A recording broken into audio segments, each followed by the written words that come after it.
Dieu, Créateur, Sauveur, Consolateur, pour son amour envers moi, envers vous, envers nous tous. Je bénis aussi le nom de Dieu pour son amour envers toute ma famille sur le plan physique et ma famille spirituelle. Je sais que ce mois, c'est le mois de la famille, si j'ai bien compris, quand j'ai parlé au berger de cette assemblée, le révérend pasteur Sergo Auguste, que nous apprenons à connaître et à partager ensemble l'amour que Dieu a mis en nous depuis bien des années. Et c'est la raison pour laquelle non seulement je remercie Dieu pour ma présence ici, je veux aussi remercier le Seigneur pour son serviteur, pasteur Sergo Auguste, qui nous a accordé ce privilège de venir partager la parole de Dieu avec vous ce matin, en une occasion aussi spéciale, l'occasion où l'Église accueille cet enfant nouveau-né, pas n'importe quel enfant, c'est déjà, si je ne me trompe pas, un premier fruit, une prémisse en termes de petits-enfants que Dieu va accorder encore à son serviteur et sa servante. Alors, nous remercions le Seigneur pour cela et merci encore, pasteur, mon ami, mon frère, mon collègue. Je veux aussi remercier le Seigneur de ce que je ne suis pas venu tout seul en cette occasion de la famille. J'aurais bien aimé être accompagné de toute la famille. Ma fille aînée aide au niveau de multimédia à l'église. Et je vous demande de prier pour elle. De prier aussi pour mon garçon, qui s'est aussi beaucoup plus intéressé au sport que de venir à l'église, mais nous espérons que la semence est là.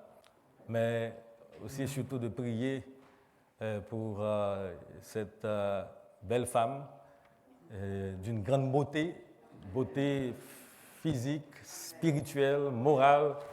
Tout ce qui est l'incarnation de la beauté se traduit en elle. C'est la sœur Marie-Louise, petit papa, à qui je demande de bien vouloir se lever. Donc, nous sommes mariés depuis plus de 21 ans, même si vous voyez le visage apparaît un peu jeune, mais on n'est pas si jeune que cela. Mais elle est très jeune et nous disons merci au Seigneur pour cette belle compagne qu'il a mise à notre côté. J'espère que Dieu va nous permettre de passer encore un très bon temps en sa présence. En cette occasion, nous avons le privilège d'être son porte-parole. Encore une fois, bon dimanche et que le Seigneur vous bénisse.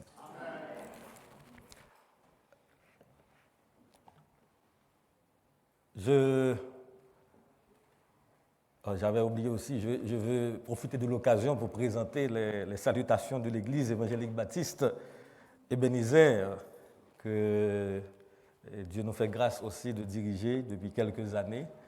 Et comme pasteur Sergo vient de dire, si je me rappelle bien, pasteur Sergo, j'étais venu visiter l'église lors de l'ordination et l'installation, si je me rappelle.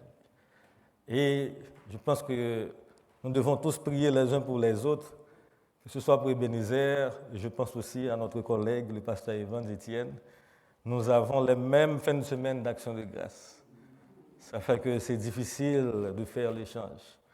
Moi, sincèrement, je prie qu'un jour on puisse célébrer, même si ce n'est pas chaque année, mais au moins une fois dans une année que Dieu peut nous permettre de célébrer ensemble notre action de grâce.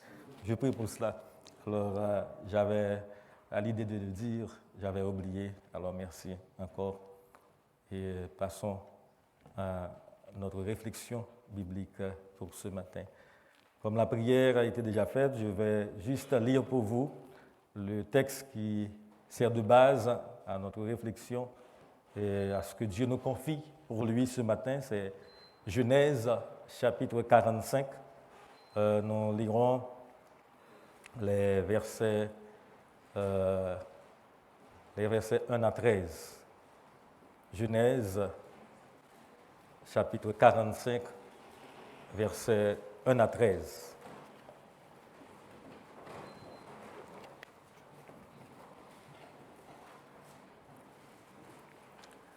Joseph ne pouvait plus se contenir devant tous ceux qui l'entouraient.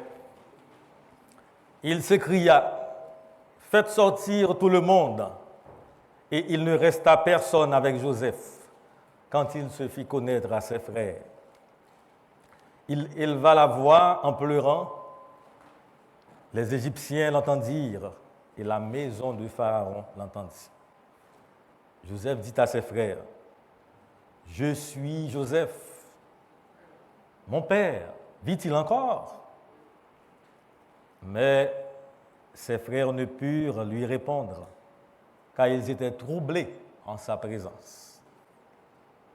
Joseph dit à ses frères, « Approchez-vous de moi. » Et ils s'approchèrent.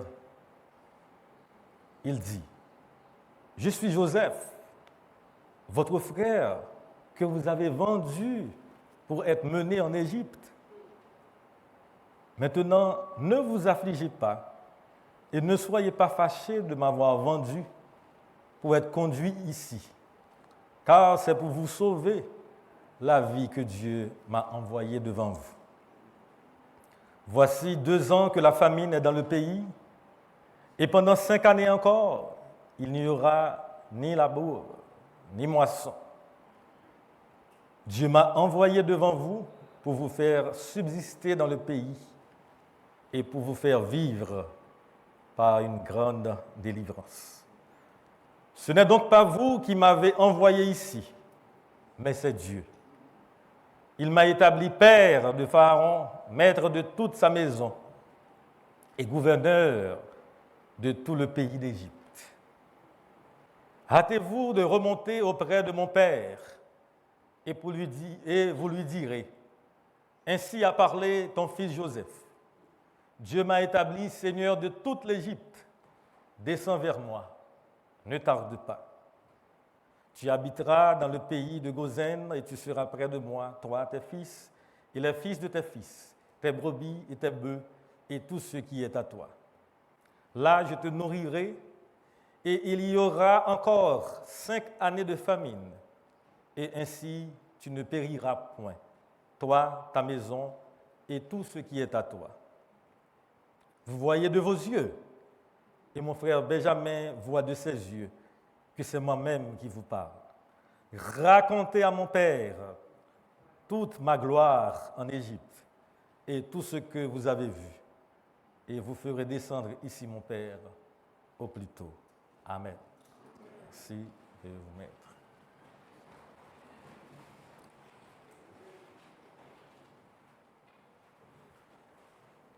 Le chrétien, une bénédiction. Et dans le contexte de ce mois de la famille, je veux dire le chrétien, une bénédiction pour sa famille. Le chrétien, l'enfant de Dieu, une bénédiction pour sa famille. Un jour,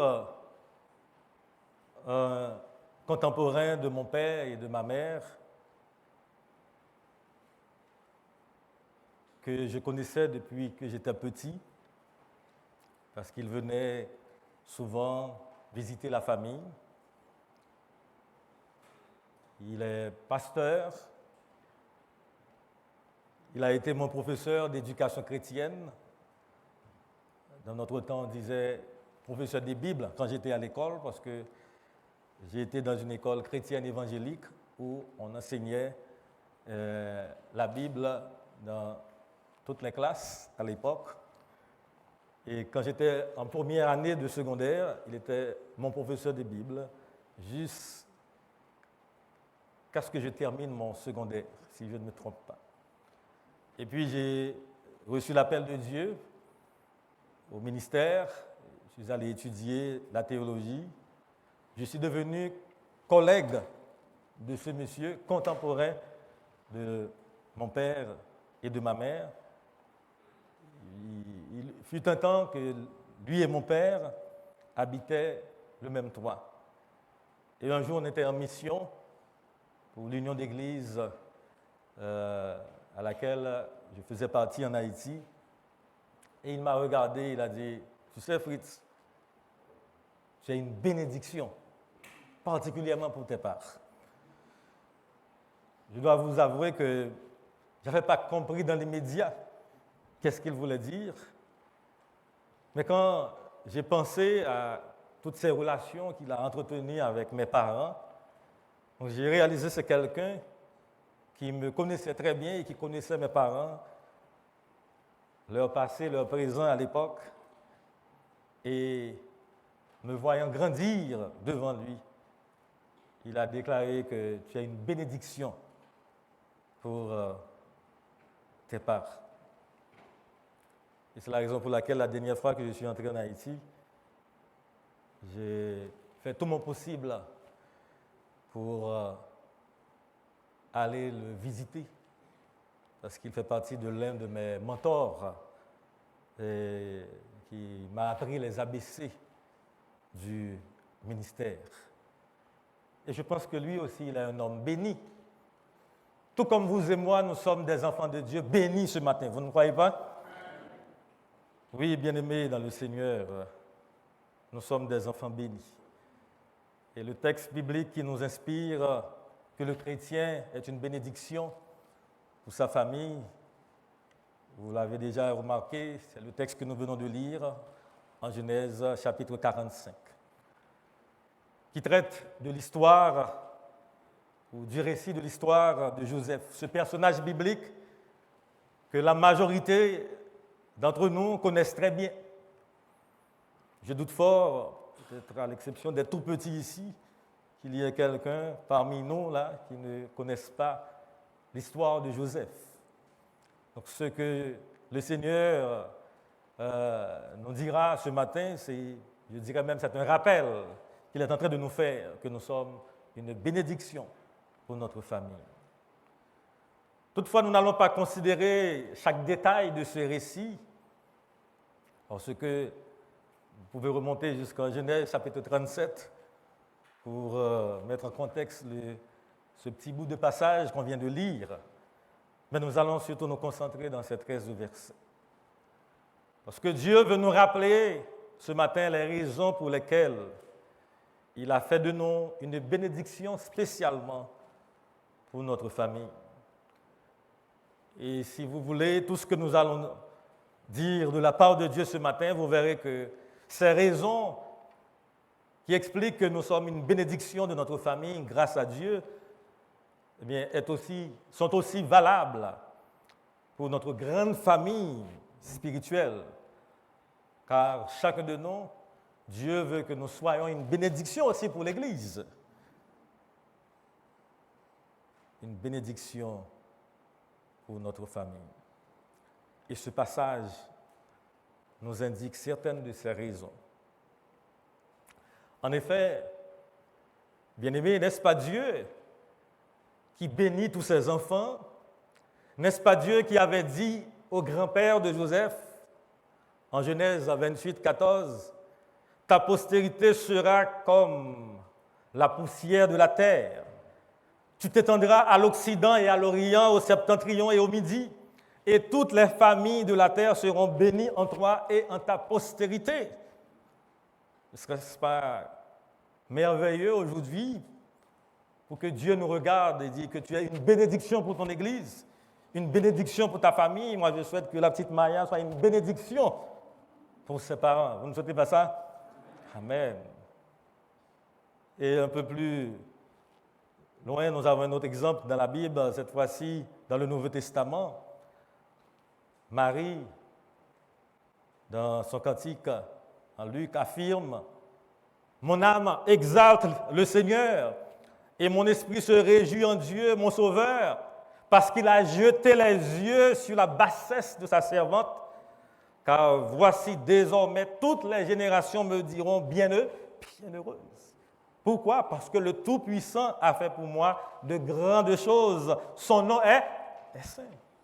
Vous voyez, vous et moi, effectivement, nous sommes une bénédiction de Dieu et qui a fait de nous, par le fait même, une bénédiction pour notre famille, pour notre Église. Bien, en prenant ces exemples bibliques, spécialement celui de Joseph ou le nôtre ce matin, je suis presque convaincu que tout enfant de Dieu ici présent reconnaîtrait la main de Dieu dans leur succès, dans leur réussite, dans leur bénédiction. Oui, bien-aimé, après s'être révélé à ses frères, Joseph a fait un constat et a déclaré de manière solennelle, dans les versets 7 et 8, « Dieu m'a envoyé devant vous pour vous faire subsister dans le pays et pour vous faire vivre par une grande délivrance. Ce n'est donc pas vous qui m'avez envoyé ici, mais c'est Dieu. Il m'a établi père de Pharaon, maître de toute sa maison et gouverneur de tout l'Égypte. » Cette déclaration rapportée depuis des millénaires, si on peut dire, demeure encore en tant que parole de Dieu éternelle et ne cesse de nous instruire, de nous nourrir pour nous faire comprendre que Joseph est une bénédiction pour sa famille, que nous aussi, comme serviteurs, comme servantes de Dieu, nous pouvons être chacun, nous considérer comme une source de bénédiction. Mais rappelez-vous, j'avais dit tantôt, nous aimerions mettre l'accent sur les raisons pour lesquelles Dieu fait de nous une bénédiction, spécialement pour notre famille. Peut-être vous vous demandez, quelles sont ces raisons qui expliquent que Dieu nous a bénis pour notre famille, pour notre Église, pour notre pays. Une première raison qu'on peut noter ensemble ce matin dans ce texte, Dieu nous bénit pour que nous soyons des instruments de réconciliation. Dieu nous bénit, nous disons, pour que nous soyons des instruments de réconciliation. L'histoire de Joseph, c'est une très longue histoire. Et si nous commençons à détailler cette histoire ce matin, eh bien, on va partir un petit peu plus tard. Mais vous savez que, étant 11e fils de son père, l'histoire nous dit que Joseph était bien aimé par son père.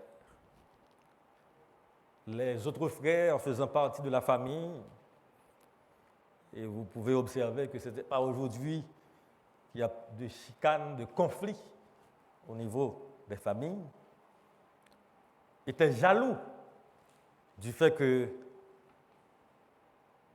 leur père manifestait cette grande affection pour Joseph. L'histoire nous dit que Joseph, étant délégué par son père pour retrouver ses frères qui travaillaient dans les champs, ils en ont profité de cette situation pour tramer un complot contre lui. Dans un premier temps, ils voulaient le tuer. Et entre eux, Ruben n'aimait pas cette idée. Ruben n'aimait pas cette idée, mais Dieu, à l'œuvre dans sa vie, avait détourné leur plan autrement. Et étant jetés dans cette citerne, plus tard, les frères de Joseph vont commencer ce qu'on appelle quelque part un trafic humain très bénéfique pour eux en vendant Joseph, commerçant d'Égypte. Je vous donne un bref résumé, car c'est très long. Et les temps se sont passés, des années se sont passées. Avec la famine qu'il y avait, les frères de Joseph n'avaient pas le choix que de se rendre en Égypte pour aller chercher de la nourriture. Et c'est arrivé là-bas qu'ils ont été mis vis-à-vis de Joseph. Un homme qui, pendant qu'il était en Égypte, a dû subir toutes sortes de souffrances spécialement morales, parce qu'on l'avait accusé méchamment, ce qui lui a valu la prison. Mais les dons, les qualités que Dieu lui avait données spécialement dans l'interprétation des rêves lui a permis, après quelques années de prison, d'être libéré, après avoir compris ou interprété le rêve de Pharaon. Pharaon avait dit qui mieux que Joseph pour remplir un rôle, pour assurer, si on peut dire, la stabilité du pays durant les années grasses et durant les années de sécheresse. Et c'est dans ce contexte-là que les frères de Joseph se rendent en Égypte pour aller chercher de la nourriture. Et l'histoire nous dit, Joseph les a reconnus, mais eux, ils n'ont pas reconnu Joseph. Il y avait eu un va-et-vient, Joseph les a renvoyés en Égypte, ils se sont retournés. Joseph a demandé qu'il ramène son petit frère Benjamin. Là encore, pour eux, Joseph, c'est du passé. Et Joseph, après avoir rencontré, être rassuré que Benjamin est en vie, nous comprenons dans le texte qu'il voulait être aussi rassuré que son père est en vie, Jacob. Il voulait retenir Benjamin et demande à ses frères de ramener son père. Mais Judas, qui avait fait cette promesse à son père, ce ne sera pas facile pour nous de retourner là-bas sans Benjamin. Et le moment était venu pour Joseph de se révéler à ses frères. Au verset 4, Joseph, qui reconnaissait ses frères, dit à ses frères, « Approchez-vous de moi. Approchez-vous de moi. » Peut-être, si nous nous remontons un petit peu au classique du XVIIe siècle, ne connaissant pas toute l'histoire, vous diriez peut-être, il voulait dire, si j'embrasse mon rival, c'est pour mieux l'étrangler. Mais ce n'était pas ça son intention comme enfant de Dieu. Oui, depuis le premier jour où Joseph a rencontré ses frères en Égypte, après tout ce qui s'est passé, il sentait en son cœur qu'il ne devrait pas agir comme le commun des mortels. Même si peut-être qu'il avait été tiré quelque part comme humain, mais nous pensons qu'il a en mémoire les souvenirs de la scène lorsque ses frères l'ont dépouillé de sa tunique, la belle robe reçue en cadeau de son père. Il se souvient du moment qu'ils l'ont jeté dans la citerne. Il ne pouvait pas oublier les causes de son immigration en Égypte. En dépit de tout cela, il explique à ses frères comment Dieu l'a façonné, comment Dieu l'a instrumentalisé pour les sauver à ce jour-ci. D'où son attitude que nous considérons qu'il est un agent, un instrument de réconciliation envers ses frères. Parce que par sa position, il avait toutes les possibilités pour se venger, mais il ne l'a pas fait. On peut sentir dans les pleurs de Joseph et dans les larmes quelqu'un dont Dieu a brisé, a transformé pour ne pas être un vengeur de ses frères, pour ne pas les considérer comme des ennemis. Ceux-là qui virent que le Père l'aimait plus que tous, et ils le prirent en haine. Ils ne pouvaient lui parler avec amitié, dit Genèse 37, 4. Mais Dieu a fait de lui un homme au grand cœur, un grand homme, mais un homme au grand cœur, un serviteur au grand cœur, un homme qui sait transcender les niaiseries, les chicaneries, un homme qui peut contribuer à un climat de paix, un climat de réconciliation dans sa famille. Oui, ce matin, je pense que je suis en présence de plusieurs personnes bénies de Dieu ce matin. Je veux croire que je ne suis pas la seule personne à penser ainsi. Mais réalisez-vous comme serviteur, comme servante de Dieu béni, que Dieu veut que vous soyez toujours des instruments de réconciliation, Peut-être avez-vous été déçu pour une raison ou pour une autre par un membre de votre famille. Saviez-vous que Dieu veut faire de vous un agent de réconciliation ce matin? Dieu veut la réconciliation pour les époux dans leur vie conjugale. À une époque où la vie conjugale se détériore, où tout ce qui était biblique, traditionnel, où tout ce que Dieu a prescrit, on en fait fi. Dieu veut que vous soyez un agent de réconciliation, soit en tant que mari, en tant que femme, en tant que père, en tant que mère. Il y a pas mal d'époux qui font semblant d'être ensemble, juste pour camoufler leur séparation. Voulez-vous être le mari qui dit à sa femme ou la femme qui dit à son mari « Approche de moi ». C'est fini les niaiseries. Faisons réellement la paix. Pardonnons-nous les uns les autres. Soyons réconciliés parce que nous sommes des serviteurs, des servantes de Dieu. Comme frères, comme sœurs, comme enfants de Dieu, comme parents. Je ne sais pas depuis combien de temps durent les tensions entre vous, s'il y en a. Dieu veut vous dire ce matin, il est temps de mettre fin à ces conflits familiaux qui sont trop durés. Cela fait tellement longtemps que vous êtes rendu à l'université ou peut-être déjà terminé vos études universitaires. C'est si lointain ces conflits que vous êtes déjà à la retraite peut-être. Vous avez bien travaillé et vous êtes peut-être en train de dire c'est trop tard pour se réconcilier. Mais Dieu veut vous dire ce matin qu'il n'est jamais trop tard pour bien faire. Surtout s'il s'agit de la réconciliation. Car il est le Dieu de la réconciliation. N'est-ce pas Dieu qui a fait le premier pas envers nous en nous envoyant son Fils Jésus-Christ pour nous réconcilier? Et qu'est-ce qui vous empêche de faire le premier pas vers ta femme, vers ton mari, vers ton enfant, vers ton papa, vers ta maman? Oui, la parole de Dieu nous dit ce matin, le béni de Dieu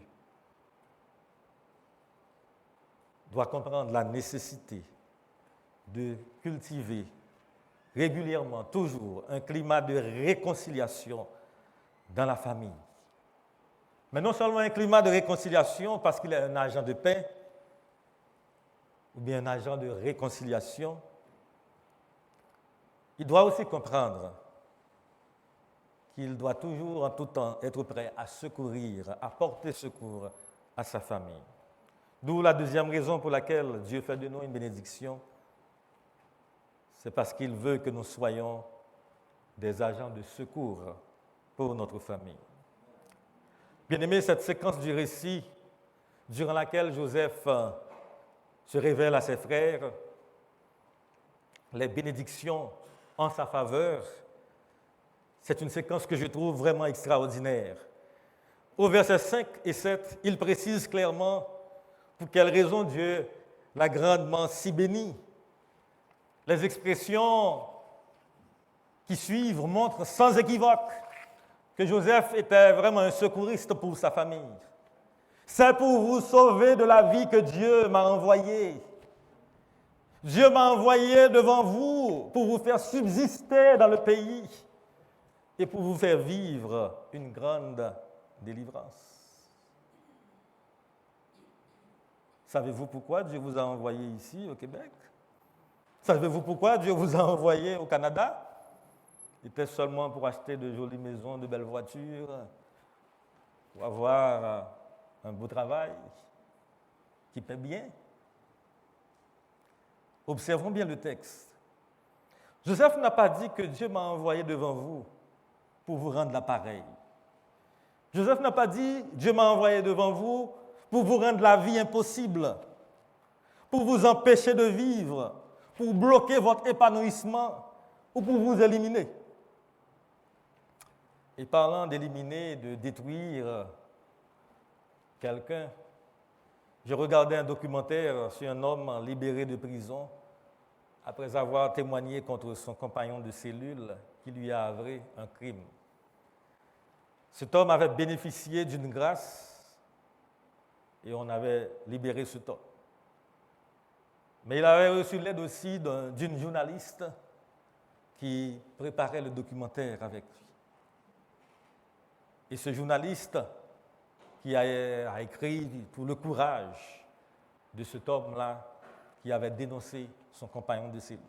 Et sorti de prison, il y a un lien qui s'est établi entre la journaliste et cet homme. Il l'épousa. Et cette journaliste venait à peine de se séparer de son mari et il a trouvé ce prisonnier libéré. Et ce prisonnier libéré, au lieu de reconnaître cette libération et de changer de vie, quelque temps plus tard, apprenant que cette femme, cette journaliste l'aimait tellement qu'elle avait mis tout sur son nom, les assurances, les RIER, eh bien, il a appelé la police pour faire part de la disparition de sa femme. Et jetant sur le dos de l'ancien mari la disparition. Et après plusieurs mois d'enquête, on a fini par découvrir que c'était lui qui avait tué cette femme-là. Vous voyez, il y a des gens, quel que soit ce que vous faites, eh bien, ils vont vous détruire. Ils sont seulement à détruire, à ôter la vie des autres, au lieu de leur venir en aide, même quand eux, ils ont reçu de l'aide avant. Mais Dieu merci, dans ce texte, nous constatons que Joseph a compris les besoins de sa famille, et puisqu'il est béni de Dieu, il a compris qu'il avait la responsabilité de prendre soin de sa famille. Et ce qu'il a fait. Bien-aimés, ce matin, Dieu nous parle comme serviteurs et ses servantes bénies. Dieu nous dit d'être des agents de secours pour notre famille, pour notre Église, pour notre pays, pour notre terre d'accueil. Nous devons reconnaître que toute pensée qui nous pousse à mettre le bâton dans les roues de quelqu'un pour lui empêcher de vivre, d'accomplir son ministère, ne vient pas de Dieu. Nous devons comprendre que Dieu nous a secourus pour secourir les autres. Ainsi, n'agissons pas comme des personnes qui, ayant immigré au Canada, oublient que Dieu a changé leur situation pour venir en aide aux autres. Il y en a qui le fait, il le fait à moitié, à demi. Il y en a qui le fait, ils viennent en aide, mais juste pour humilier les autres. Quelqu'un m'a raconté son histoire une fois, ici au Canada.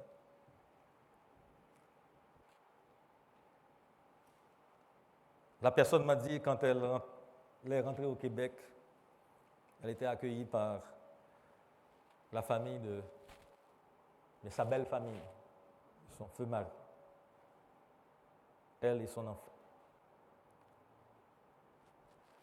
Elle vivait avec cette famille-là, mais on ne lui avait pas donné la clé de la maison.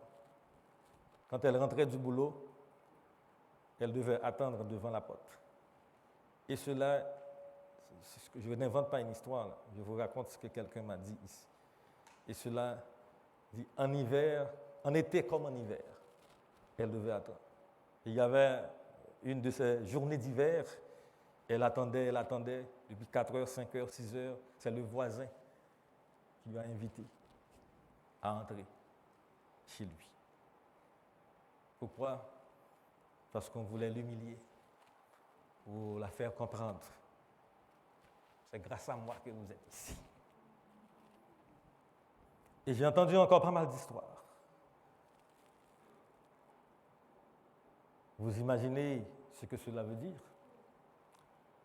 Bien-aimés, ne vous lassez pas de faire le bien comme serviteur béni de Dieu.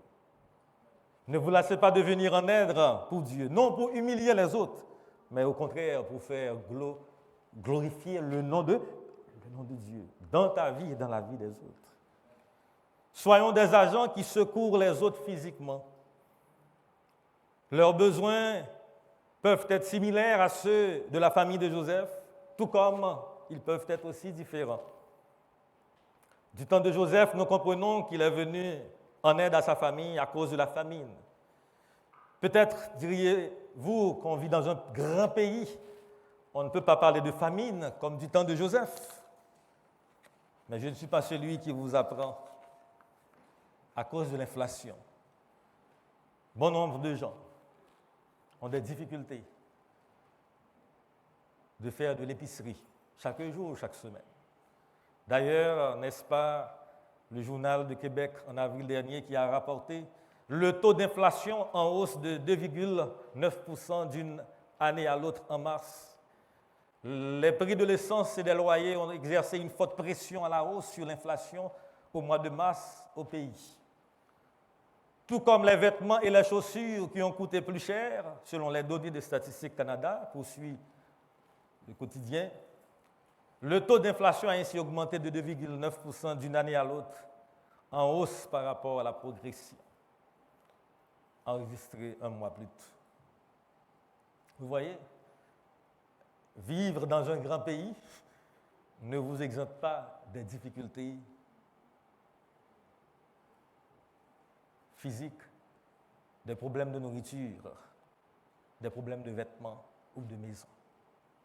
Avons-nous une idée, comme Joseph, des membres de nos familles, ici ou ailleurs, qui ont besoin d'être nourris physiquement? Les avez-vous secourus? Comprenez-vous que Dieu vous a envoyés ici pour aider ces gens-là à subsister, à conserver, à se nourrir? Soyons des agents de secours, selon Dieu, pour répondre aux besoins de nos frères et sœurs qui font face à toutes sortes de dangers. Famine, maladie, dangers psychologiques, problèmes de santé mentale, problèmes de santé liés au travail, problèmes spirituels, idolâtrie, problèmes de danger spirituel au sein de l'Église. Savez-vous que Dieu, que vous soyez au secours, que vous veniez en aide à ces gens? C'est pour cette raison qu'il vous a béni, qu'il vous a placé à un rang si élevé dans la famille, à un rang si élevé dans l'Église. C'est parce que du fumier, le propre de Dieu, c'est de relever les indigents, pour les faire asseoir avec les grands. Mais souvent, nous oublions que c'est du fumier qu'il nous a relevés. Mais Joseph ne l'a pas oublié. Il s'est comporté comme un agent,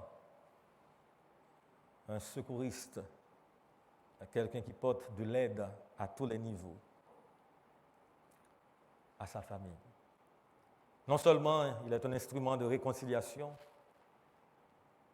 un agent de secours qui vient en aide aux autres, à sa famille, nous pouvons voir aussi que Dieu nous bénit pour que nous soyons des témoins reconnaissants.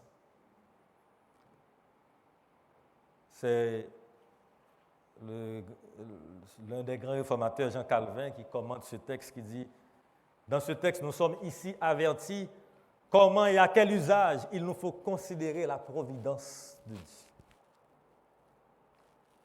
Et en effet, pour témoigner ces sentiments de reconnaissance, Joseph l'exprime sans aucune prétention, sans aucune ambiguïté, sans aucun malaise. Il voit la main de Dieu dans tout son succès en Égypte, dans toutes ses réussites. Parfois, nous avons peur, crainte de dire que si nous avons du succès, c'est grâce à Dieu. Il ne cesse de répéter. Vous voyez dans le texte cette répétition. Dieu m'a envoyé devant vous. Nous sommes là au verset 5. Il met en lumière ici la prévoyance du Tout-Puissant. Au verset 7 et 8, il continue, il répète. Dieu m'a envoyé devant vous pour vous faire subsister dans le pays et pour vous faire vivre par une grande délivrance. Au verset 8, il réaffirme, ce n'est donc pas vous qui m'avez envoyé ici, mais c'est Dieu. Il m'a établi père de Pharaon. N'est-ce pas la providence divine? Dieu qui prévoit et préarrange les choses pour qu'elles atteignent notre bien ultime. Verset 9, il insiste encore pour dire « Hâtez-vous de remonter auprès de mon Père, et vous lui direz, ainsi a parlé ton fils Joseph, Dieu m'a établi Seigneur de toute l'Égypte. »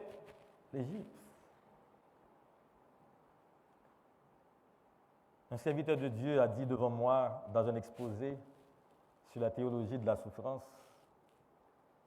Je pense que mon frère, notre berger, était là à ce moment aussi lors de notre retraite pastorale. Il dit, rien ne m'arrive si ce n'est la volonté de Dieu. Et quand le serviteur avait dit cette phrase, j'ai senti que Dieu m'a revigoré, m'a redonné force. Parce qu'il arrivait durant cette période-là, je n'ai pas compris vraiment certaines situations qui arrivaient dans ma vie. Et en lisant encore l'histoire de Joseph, j'ai compris encore ce que ce même serviteur qui nous enseignait à l'époque, le mois dernier, il nous a enseigné que parfois Dieu envoie des étranges ministres dans notre vie. Et il avait dit que ces étranges ministres peuvent être des personnes, des événements, des circonstances. Et pour Joseph, ces circonstances et ces événements qui devraient se traduire par l'attitude rétrograde de ses frères n'étaient que des signes de la providence de Dieu, de ce Dieu souverain dans sa vie. Et c'est la raison pour laquelle il ne pouvait pas se permettre de ne pas être reconnaissant envers Dieu. Il reconnaissait la main de Dieu dans tout ce qu'il faisait. Êtes-vous prêts à raconter les merveilles de Dieu dans votre vie ce matin, même si c'est une humiliation qui vous a conduit au Canada? Êtes-vous prêt à déclarer que ce n'est pas mon DEC, ce n'est pas mon baccalauréat, ce n'est pas ma maîtrise ou mon doctorat qui fait de moi la personne bénie que je suis, mais que c'est Dieu qui a fait tout ça pour moi, qui m'a fait naître dans cette famille pour m'élever en dignité? Tantôt, notre pasteur avait souligné ce texte, Proverbe 22, verset 6, qui dit « Instruis l'enfant selon la voie qu'il doit suivre ». Nous qui sommes grands aujourd'hui, ne devons-nous pas être reconnaissants à Dieu de ce qu'il a pris soin de nous à toutes les dimensions? Je ne vais pas développer tout ça, mais il y a un auteur qui a souligné, j'ai lu quelque part, cette façon de favoriser la reconnaissance chez nos enfants. J'espère que les parents, grands-parents, les nouveaux parents ici présents vont mettre en application. Il dit « Enseignez à nos enfants à être fidèles et à faire confiance au plan de Dieu ». Est-ce que Joseph n'a pas compris toutes choses concourent au bien de ceux qui aiment Dieu? Deuxièmement, apprenez à nos enfants à reconnaître leur état de perdition totale. Ne cachez pas à nos enfants que nous sommes tous pécheurs. Et en tant que pécheurs, nous étions privés de la gloire de Dieu. Mais c'est Dieu qui a prouvé son amour envers nous en Jésus-Christ. Et qui nous permet de parler.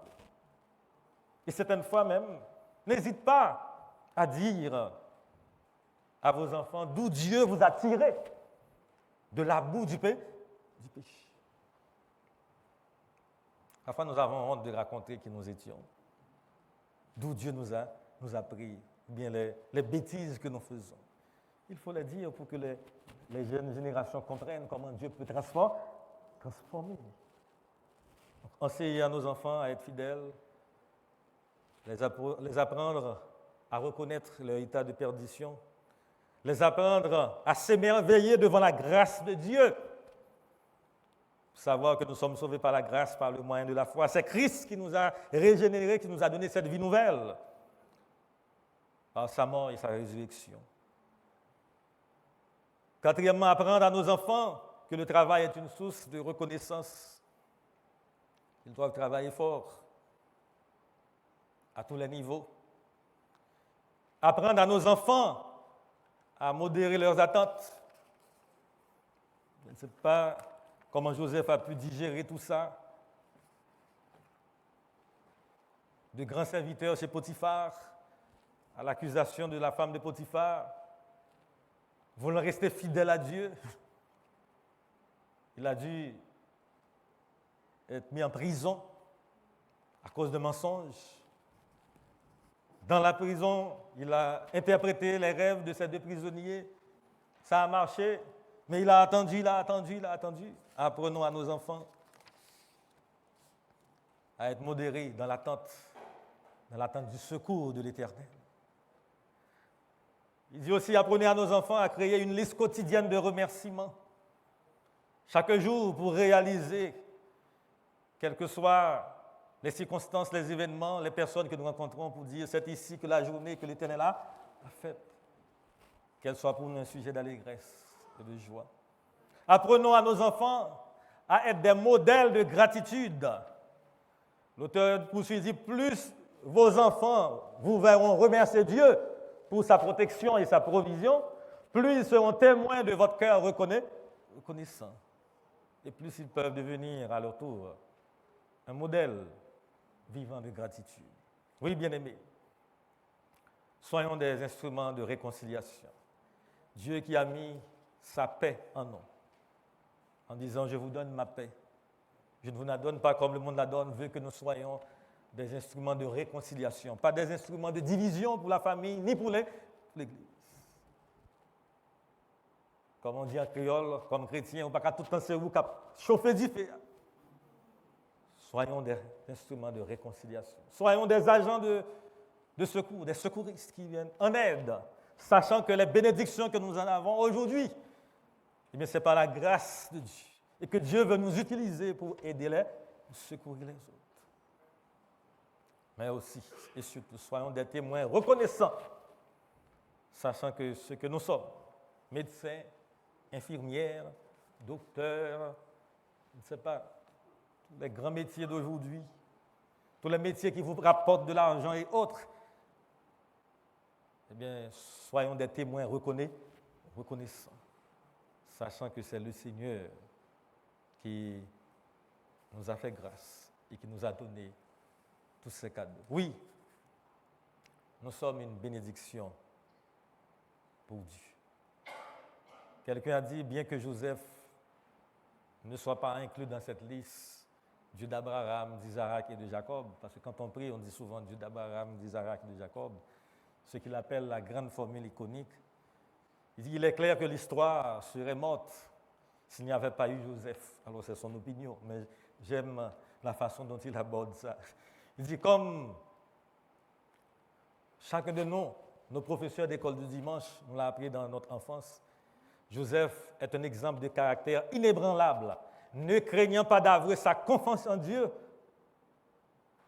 Voulez-vous être de ce caractère inébranlable dans ce monde hostile à Dieu, ne craignant pas d'avouer notre confiance, ne craignant pas de témoigner pour Dieu, de dire que si nous sommes bénis, si nous sommes ce que nous sommes, c'est par la grâce de Dieu. Le vœu de mon cœur pour cette famille ce matin qui est venue présenter cet enfant à l'église, que vous soyez une famille bénie. Et je vois déjà que vous êtes bénis, des bénédictions pour vos parents particulièrement. Je ne connais pas tous les parents, mais voyant mon ami, mon collègue, mon frère présenter sa petite fille ce matin, je sens qu'il sent la bénédiction de Dieu. Alors continuez à être des bénédictions pour votre famille et continuez à être des bénédictions pour votre Église. Je ne sais pas d'où Dieu vous a tiré de la boue du péché. Et si vous êtes encore dans cette boue, vous n'avez pas encore rencontré Jésus-Christ comme Sauveur et Seigneur, je veux vous dire ce matin que Dieu peut faire de vous une bénédiction. Parce qu'il l'a fait pour moi, il l'a fait pour plusieurs d'entre nous. Venez à lui, venez à Jésus, il peut vous transformer. Ne restez pas à l'écart en train de critiquer l'Église, mais venez, donnez votre cœur à Jésus et vous verrez combien il vous comblera de bénédictions. Et à vous qui êtes au sein de l'Église, continuons à travailler de mieux en mieux, comme des agents de paix, de réconciliation, comme des gens qui viennent en aide, qui se secourent les uns les autres. Mais surtout, qui rendent toujours témoignage du Dieu vivant. Ce que j'aime dans l'histoire de Joseph, et je termine avec cela. Après la mort de Jacob, leur père, les frères de Joseph disent « Ah,